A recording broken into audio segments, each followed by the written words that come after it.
Teman-teman, jadi ini anak aku lagi sariawan ya di lidahnya. Coba lihat. Pokoknya dia itu lagi sariawan di lidahnya. Ya.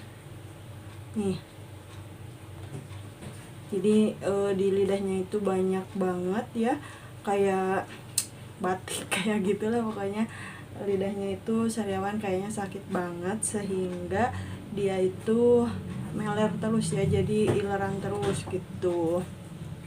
Terus ditambah dia juga lagi batuk dan pilek. Nah sekarang aku mau kasih VCOO buat dia.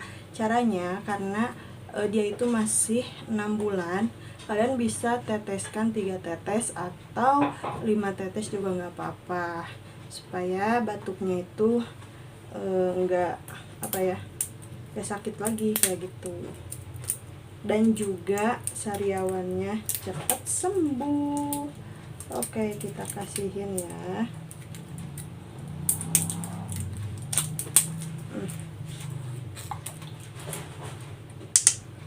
Nih.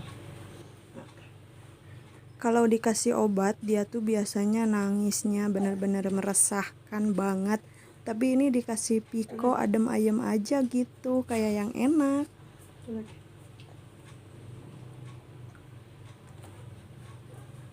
Nah, udah cuman 3 tetes. Dia kayaknya suka, enak kali ya. Enak. Deh enak. Tuh lihat dia mulai gini. Udah tinggal gitu aja. Jadi kalian gak usah pakai obat. Rasanya enak kan, Dek? Enak. Oke, sekian dari aku. Semoga yang mau coba lekas sembuh juga ya.